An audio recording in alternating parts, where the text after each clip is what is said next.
we'll be discussing that is demonstrative pronouns. What are those words which are called demonstrative pronouns? The word demonstration has been taken from a Latin word demonstrare, which means to show something clearly. Now, keeping this thing root in mind, we have to go through the explanation of or the discussion of this pronoun. This, that, these, those, and such are called demonstrative pronouns. The same words, the same definition, the same, elaboration, but with some changes, the same pronoun can be converted into adjective. Which adjective? Demonstrative adjective, and that is what I will be telling you how it can be converted into demonstrative adjective. First of all, what is demonstrative adjective? मैंने कहा, these pronouns are used to point out particular person, places, or things by indication towards them out of a group. Basically, if the things are of same type, maybe people, maybe places, maybe things, whatsoever may be, and if you would like to point out some particular person, place, or thing out of a group by indicating towards that, thereupon we use what? Demonstrative pronoun. If thing is single, for example, if I have one remote, I say it is mine because this is one. But if we have got 2 to 3, more than one, like the same, so thereupon we are supposed to indicate towards the one about which we are talking. For example, in this class we have 2 fans, and if one of the fans is not working, so I said this is not working. Why did I use this?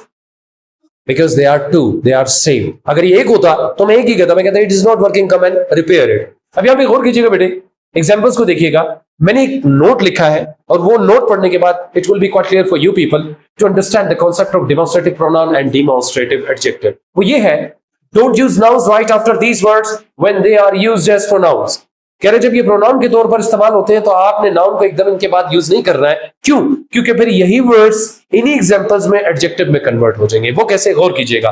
These are my pens. For example, if I have some pens, कुछ 4, 5, 10 pen मिले, जिनमें से 4 pen बाकी हैं, तो आप कहते हैं whose pens are these? मैं क्या कहता हूं? These are my pens. मैंने 6 को नहीं कहा, लेकिन जो 4 अबरेज किए गए उनमें से मैंने उनकी तरफ इंडिकेट किया कि these are my pens. For example, अगर 4 गाड़ियां खड़ी हैं, अपनी गाड़ी की तरफ अगर दूसरे इंडिकेटर में कहता that is my car, वो मेरी गाड़ी है.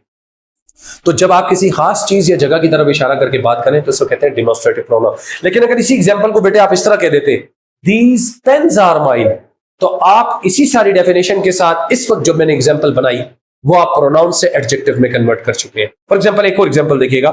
those could have been solved very easily. For example, papers है, प्रोनाउन में आपके पास ये फैसिलिटी होती है कि आप उसको रिमूव भी कर सकते हैं.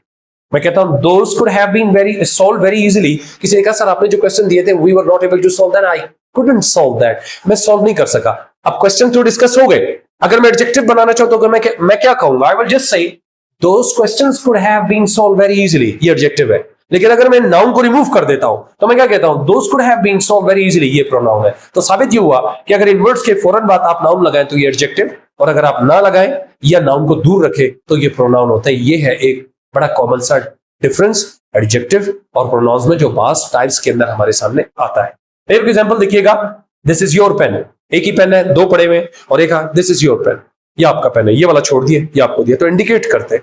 अच्छा, दैट वाज योर मिस्टेक. कहते सर किसी ने शीशा तोड़ा, लड़ाइयां वगैरह हुई. कहते बाकी सब तो सर मैं मान लेता हूं, दैट वाज योर मिस्टेक. जो आप ग्लास की बात कर रहे हो, यानी एक मिस्टेक को पॉइंट आउट किया, ग्लास तोड़ने वाली. That was your mistake. Which one? When you were talking about the breaking of a glass, so that was not my mistake, that was your mistake. Pronoun है ना, adjective में बदल दूं, that mistake was yours. अब ये demonstrative adjective है. अच्छा बेटे, एक और देखिएगा, such. If you talk about such का इंग्लिश में मतलब होता है of this type or that type. Urdu में मतलब होता है इस किस्म का या उस किस्म का, ऐसा या वैसा. अगर हम एग्जांपल बनाए, मैं कहता हूं सच इज माय हाउस, ऐसा है मेरा घर. सच आर माय फ्रेंड्स, ऐसे मेरे दोस्त. सच आर माय स्टूडेंट्स, ऐसे मेरे स्टूडेंट. अगर मैं एडजेक्टिव में बदलना चाहूं तो मैं क्या कहूंगा? Such students are mine. Clear हुआ? कोई कंफ्यूजन यहां तक? ये था आपका डिमॉन्स्ट्रेटिव प्रोनाउन. आगे